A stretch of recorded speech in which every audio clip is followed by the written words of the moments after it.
Hello everyone, welcome to my YouTube channel. तो आज मैं आपके लिए लेकर आई हूँ my classmate from far far away का 9th एपिसोड।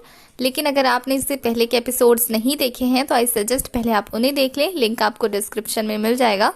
तो एपिसोड 9 स्टार्ट होता है और हमें सीन दिखाया जाता है। गुई उसी डॉक्टर का कॉलर पकड़ के उसे धमका रही होती है, तभी उसके गार्ड वहां आते हैं और वो उन गार्ड को भी बहुत बुरी तरीके से पीट कर फिर से उस डॉक्टर को धमकाती है और कहती है कि उसे अपनी मॉम की सर्जरी के लिए उसको चाहिए वहां पे। तभी वो डॉक्टर जो है वो वहां से चली जाती है। उसके बाद नेक्स्ट सीन में दिखाया जाता है कि गुई पुलिस स्टेशन में बैठी होती है और वहां वही ऑफिसर लेडी होती है जो कि गुई को डांट रही होती है कि वो यहाँ कितनी बार आएगी, 3 बार तो आ चुकी है और कितनी बार आएगी। जिसपे उसकी मॉम उसकी साइड लेते हुए कहती है कि वो बीमार थी इसलिए गुई को उनकी फिक्र हो रही थी, अदरवाइज गुई ऐसा नहीं है। और वो गुई की साइड लेते हुए सबसे माफी मांगती है। जिसपे डॉक्टर कहती है कि डॉक्टर आने ही वाले थे, अगर आप बीमार थे तो डॉक्टर भी बिजी थे, इसकी तरह थोड़ी कि पहुंच गए धमकाने के लिए। जिसपे गुई भी उन्हें कुछ बोलने वाली होती है, पर गुई की मॉम सारी सिचुएशन को संभाल लेती है और गुई को जैसे तैसे हॉस्पिटल वापस लेकर आती है। और वापस जाने के बाद गुई अपनी मॉम को सॉरी कह रही थी क्योंकि वो ऐसी हालत में भी अपनी मॉम को पुलिस स्टेशन तक ले गई। मॉम कहती है कि वो गुस्सा नहीं है और ना ही परेशान है, वो जानती है कि उसकी फिक्र करी थी इसीलिए वो डॉक्टर के पास गई थी और वो उसे ज्यादा फिक्र करने से मना करती है। और अपनी मॉम की ऐसी बातें सुन के कोई अपनी मॉम से कहती है कि अगर आपको कभी ये पता लगे कि मैं आपको बचा सकती थी और मैंने फिर भी आपको नहीं बचाया तो क्या आप मुझे माफ कर देंगी। मॉम को लगता है कि वो बस फिक्र कर रही है इसीलिए ऐसी बातें कर रही है, तो वो कहती है कि वो डॉक्टर थोड़ी है जो मुझे बचा सकती है और मुझे जो भी हुआ है वो डॉक्टर देख लेंगे, तुम ज्यादा फिक्र मत करो। और फिर वो गुई को प्यार से कहती है कि मॉम तुम्हें बहुत ज्यादा प्यार करती है और चाहती है कि तुम कभी भी खुद को ब्लेम ना करो, हमेशा अपनी लाइफ को जियो अच्छे से बिना किसी रिग्रेट के। और फिर गुई भी अपनी मॉम की ऐसी बातों पे पिघल जाती है और उसकी मॉम से गले से लगा लेती है, जिसपे गुई भी खुश हो जाती है।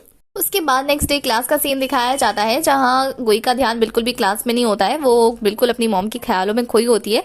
कि तभी टीचर उसे नोटिस करती है और ये हालन भी उसको होश में लाने की कोशिश कर रहा होता है। कि तभी टीचर उसके पास आती है और गुई को समझाती है कि वो जानती है कि उसकी फैमिली में क्या चल रहा है, पर फिलहाल वो अपनी पढ़ाई पे फोकस करे क्योंकि ये बुरा टाइम है, निकल जाएगा।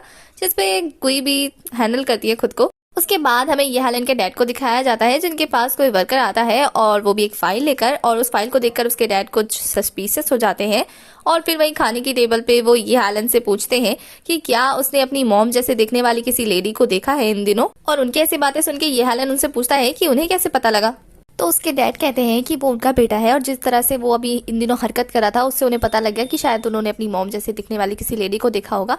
जिसपे ये हेलन कहता है कि उसे भी ऐसा ही लगा था कि उसने अपनी मॉम को देखा है, पर जब वो दोबारा वहां गया तो उसे वो नहीं मिली, शायद वो उसका वहम होगा। जिसपे उसके डैड कहते हैं कि हाँ, जिनसे हम प्यार करते हैं अक्सर हमें ऐसा लगता है कि वो जिंदा है। उसके बाद नेक्स्ट डे का सीन दिखाया जाता है जहां गुई बैठ के ड्राइंग बना रही होती है उसी पक्षी की जिसका नाम कार्डोसी है। तभी ये हालन आता है और इमरजेंसी में उसे वहां से क्लास से लेकर चला जाता है और सारी क्लास को ऐसा लगता है कि शायद कोई घटना हो गई है। तभी गुई जो है वो यालन से पूछती है कि आखिर क्या हुआ है ऐसा जो उसे बुला के लाया। जिसपे यालन कहता है कि वो क्लास में रहकर बोर हो जाती है ना, तो चलो जाके फन करते हैं। जिसपे गुई भी मान जाती है और फिर नेक्स्ट सीन में दिखाया जाता है कि वो लोग म्यूजियम जाते हैं और वहां जाके जानवरों की पिक्चर को देखकर जानवरों के बारे में डिस्कस करने लगते हैं। जिसपे ये हालन कहता है कि हमें ऐसा लगता है कि अब कुछ सालों बाद वो लोग एलियंस तक भी पहुंच जाएंगे क्योंकि टेक्नोलॉजी इतनी ज्यादा बढ़ गई है। जिसपे गुई से पूछती है कि क्या उसे एलियंस होने बात पर यकीन है।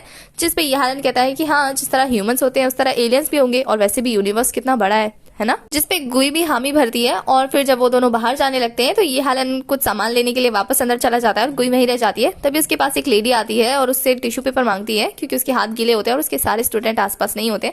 तो वो कहती है कि आजकल के स्टूडेंट्स को यहाँ वहाँ की बातें करने में ज्यादा मजा आता है बजाय हिस्ट्री के बारे में जानने के। आजकल सबको सिर्फ बाहरी चीजों में मजा आता है। जिसपे गुई कहती है कि वो जानना चाहती है। जिसपे वो टीचर कहती है कि अगर मैं बताने लगूंगी तो तुम भी बोर हो जाओगी।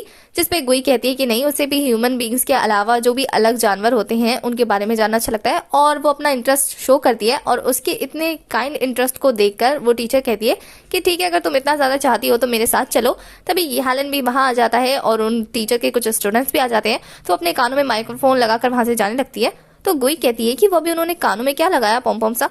जिसपे यालन कहता है कि वो माइक्रोफोन था। तभी वो लेडी जो है वो सबको डायनासोर के हड्डियों को दिखाकर उनके बारे में बता रही होती है और तभी फिर वो कार्डोशी के बारे में भी बता, जिसे गुई बहुत ज्यादा ध्यान से देख रही होती है। और फिर टीचर के बताते बताते वो भी बताना स्टार्ट कर देती है और ऐसा लगता है जैसे उसे बहुत ज्यादा नॉलेज है। और उसकी नॉलेज को देखकर यालन भी कहता है कि ऐसा लगता है कि गुई उन्हीं के जमाने से है और जिस तरह वो बता रही है तो ये हालन में इमेजिन कर पा रहा है कि वो कैसे दिखते थे। तभी गुई अपनी ही ख्यालों में खो जाती है और अपने पास्ट को याद करने लगती है कि किस तरह उसने कार्डोशे में अपनी मेंटल पावर ट्रांसफर की थी और किस तरह से उसने यहाँ आने का डिसीजन लिया था। वो यही सभी सोच रही होती है और फिर गुई अपनी ख्यालों से बाहर आती है और एक पोयम बोलती है और उस पोयम को बोलते बोलते वो रोने लगती है, जिससे यारन उसे चुप कराता है और उससे पूछता है कि वो उससे ये पोयम किसने सुनाई। और उसे ऐसा लगता है कि वो अपनी मॉम की वजह से सैड है। उसके बाद दिखाया जाता है कि गुई अकेले खड़ी होती है बाहर। तब ये हालन उसके पास आता है और उसे कार्डोशे की बनी हुई एक कीचेन देता है, जिस कीचेन को देख के गुई बहुत ज्यादा खुश होती है।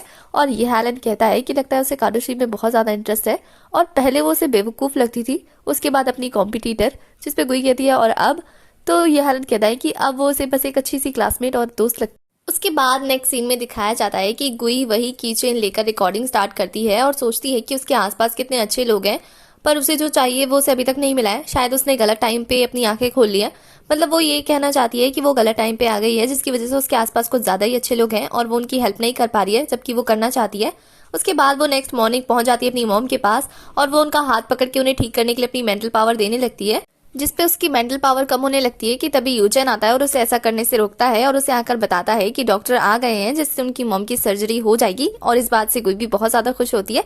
उसके बाद नेक्स्ट सीन में दिखाया जाता है कि गुई की मॉम की सर्जरी चल रही होती है और वहाँ इसके डैड, वो और यूचन परेशान होते हैं बहुत ज्यादा कि तभी डॉक्टर बाहर आते हैं और उन्हें बताते हैं कि उनकी मॉम की सर्जरी बहुत ही सक्सेसफुल रही और अब वो खतरे से बाहर है, जिसपे वो सभी रिलैक्स होते हैं और खुश होते हैं। तभी गुई अपनी मॉम के पास जाती है ये देखने के लिए कि वो ठीक है या नहीं, और उनको स्कैन करके वो देखती है कि उनकी मेंटल पावर कम है, तो वो उनको पावर देने लगती है। पर उसकी मॉम तब जग जाती है और वो ऐसा नहीं कर पाती है फिर से।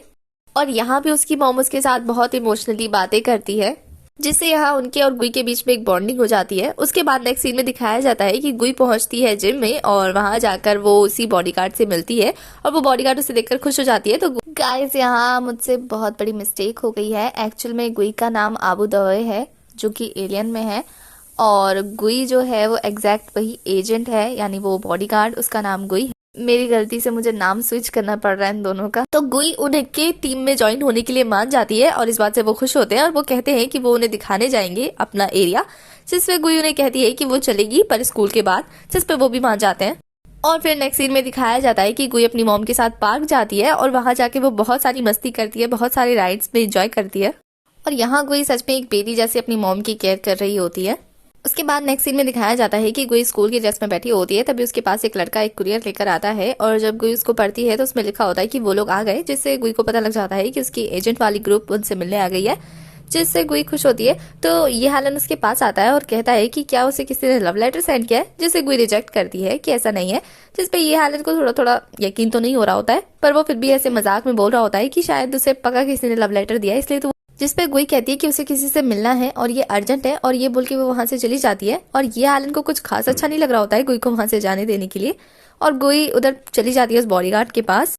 और फिर वो बॉडीगार्ड उसे बताती है कि उसने बॉक्सिंग क्लब जो है वो सिर्फ लोगों को बेवकूफ बनाने के लिए ऊपर ऊपर से बिठा रखा है। असल में उनकी एजेंट जो है वो ऐसे लोगों को चूज करती है जो कि मेंटली और फिजिकली पावरफुल हो और कंप्यूटर फील्ड में ज्यादा अच्छी हो, वैसे लोगों को सिलेक्ट करते हैं और अपनी एजेंसी में शामिल करते हैं, और वो ऐसे लोगों को सेफ्टी के लिए प्रोवाइड करते हैं अलग अलग एजेंसीज में, जिसका नाम डिस्ट्रिक्ट 7 होता है। और ये गुई को पहले से ही पता होता है, क्योंकि फ्लैशबैक से हमें पता लगता है कि गुई ने पहले ही उनकी वो फाइल की डिटेल उनके हाथों में से स्कैन कर ली होती है। और फिर वो बॉडीगार्ड गुई को ऑफिस में ले जाकर उसे सारे रूल्स एंड रेगुलेशन बताती है और ये भी कहती है कि उसे ये सारी बातें सीक्रेट रखनी है, किसी को भी नहीं बताना है कि वो इस एजेंसी का मेंबर है, जिसपे गुई भी मान जाती है। और वो भी अपनी कुछ शर्तें रखती है, जैसे कि वो सिर्फ वैल्यूएबल प्लेसेस पे जाएगी, ऐसी वैसी जगह पे नहीं जाएगी, और उसे जहां भी जाना होगा वो बॉडीगार्ड उसके साथ होगी, जिसपे बॉडीगार्ड मान जाती है। और गुई ये भी कहती है कि उसका कंपनी में आना जाना लगा रहेगा, जिसपे उसे कोई रोकेगा टोकेगा नहीं, और वो सीक्रेट प्लेसेस पे भी जा सकती है, जिसपे बॉडीगार्ड उससे पूछती है कि ऐसा क्यों, जिसपे गुई कहती है कि सीक्रेट प्लेसेस पे कंप्यूटर्स होते हैं और वो कंप्यूटर्स को बहुत ज्यादा पसंद करती है, तो वो कंप्यूटर्स के आसपास रहना चाहेगी,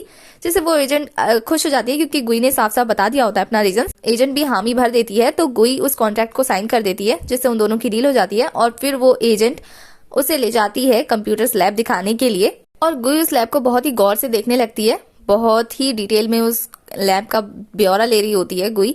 और फिर वो पहुंचते हैं वेब एक्सपर्ट के पास, जो कि बिजी होता है अपने काम में, पर उसे एक मिस्टेक हो जाती है जो कि गुई समझाती है उसे, और वो गुई को मास्टर समझने लगता है, पर गुई कहती है कि ये तो बस उसकी एक हॉबी है, जिससे वो दोनों कंफ्यूज हो जाते हैं। उसके बाद गुई जाती कंट्रोल सिस्टम के पास और वहां जाके वो अपनी मेंटल पावर से उस जगह को अज्यूम करती है और उसे पता लग जाता है कि ये जगह सैटेलाइट से कनेक्ट है और इसके थ्रू वो अपनी कम्युनिकेशन अदर प्लेनेट के साथ बिठा सकती है। और ये वो खुश हो जाती है ये बात जानकर।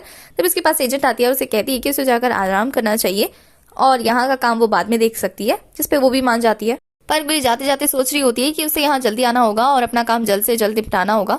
उसके बाद नेक्स्ट सीन में हमें ये एलन को दिखाया जाता है जो कि अपना काम कर रहा होता है। तभी उसे ऐसा लगता है कि उसकी मॉम वहां उसे दूर से देख रही है, पर सडनली वो गायब हो जाती है, जिसे देखकर वो पैनिक करने लगता है और वहां से भागकर अपनी मॉम को ढूंढने जाने लगता है। और वो हर ऐसी जगह ढूंढता है जहां उनके जाने के चांसेस हैं और वो लिफ्ट खोलने से पहले ही वहां पे सीढ़ियों से जाने लगता है, लेकिन वहां भी उसे नहीं मिलती है। और वो बाहर आके चेक करता है पर वो जा चुकी होती है और वो फिर से परेशान हो जाता है। उसके बाद नेक्स्ट सीन में हमें रात का सीन दिखाया जाता है जहां गुई उसी कंप्यूटर लैब में पहुंचती है और उसी सिक्योरिटी सिस्टम के पास जाकर वो अपनी मेंटल पावर के थ्रू सैटेलाइट से कम्युनिकेशन करने की कोशिश कर रही होती है। पर इस बीच में उसकी बहुत सारी मेंटल पावर यूज हो जाती है और वो ये सोच रही होती है कि इतना मेंटल पावर यूज करने के बावजूद भी उसे अभी तक कुछ हुआ क्यों नहीं और वो स्टिल यूज कर पा रही होती है। पर गुई के ऐसा करने से वहां पे वायरस अटैक हो जाता है, जिससे अलार्म एक्टिवेट हो जाता है और वो बजने लगता है। जिसके बाद वहां पे वो वर्कर भी आता है और वो आकर वहां पे सिचुएशन को हैंडल करने की कोशिश करता है और वो एजेंट को भी बुला लेता है। और एजेंट गुई को वहां देखकर शॉक हो जाती है, लेकिन वो अभी इस चीज को अवॉइड करती है और जाकर अपना काम संभालने की कोशिश करती है। और वो वायरस अटैक को रोकने के लिए एक प्लान बनाती है कि वो इन्हें रोक तो पाए, जिससे वो सबसे पहले बेस डिस्ट्रॉय करने की बात करती है। और बेस डिस्ट्रॉय करने की बात से गुई को याद आता है कि उसने अपने प्लेनेट पे जब हो रहे अटैक के बारे में भी यही सोचा था कि जहां अटैक होने से पहले वो उस चीज को डिस्ट्रॉय कर दे। पर ऐसा करने से पहले ही उसका प्लेनेट पूरी तरह से तबाह हो चुका था। तो वो ऐसा करने से एजेंट को रोकने के लिए खुद उसकी जगह आती है और वो कमांड संभालने लगती है। पर उसके ऐसा करते ही सारे वायरस जो है वो एक एक करके खत्म हो रहे होते हैं, जिसपे वो लड़का कहता है कि गुई की पावर ब्लू में क्यों कन्वर्ट होती जा रही है। और हमें यहाँ दिखाया जाता है कि गुई अपनी मेंटल पावर का यूज कर रही होती है और इससे उसकी मेंटल पावर और भी तेजी से घट रही होती है। और गुई के मेंटल पावर यूज करने की वजह से उनका फाइल सेफ हो जाता है, जिससे वो लोग भी बिल्कुल शांत हो जाते हैं। और जब वो लोग सोचते हैं कि गुई ने इतना अच्छा काम किया है, तो तभी वो देखते हैं कि गुई की हालत बहुत ज्यादा खराब है और वो इस बात से खुश होती है कि उन लोगों ने कुछ भी डिस्ट्रॉय नहीं किया और सब कुछ सेफ है। और ऐसा समझते ही गुई की हालत खराब हो जाती है और वो बेहोश हो जाती है। और जब एजेंट उसे चेक करती है तो कहती है कि शायद वो सो गई है। और हमारा 9th एपिसोड यहीं खत्म हो जाता है। तो 9th एपिसोड की एक्सप्लेनेशन होती है खत्म। आगे की कहानी के लिए आपको नेक्स्ट एपिसोड तक वेट करना है। तब तक के लिए बाय। और जिन लोगों को थोड़ी सी शिकायत है कि मैं लेट वीडियो डालती हूँ, तो इन दिनों मैं अपने सेकंड चैनल पे ज़्यादा एक्टिव हूँ। आप लोगों को एनिमी शायद पसंद नहीं है, इसलिए आप लोग नहीं देखते, पर मैं वहाँ एनिमे सीरीज एक्सप्लेन करती हूँ। जिन लोगों को इंटरेस्ट है वो जाके देख सकते हैं। लिंक कम्युनिटी पोस्ट पर अवेलेबल है, आप जाकर क्लिक कर सकते हैं, चेक कर सकते हैं अगर आपको एनिमे सीरीज एक्सप्लेनेशन अच्छी लगती है तो।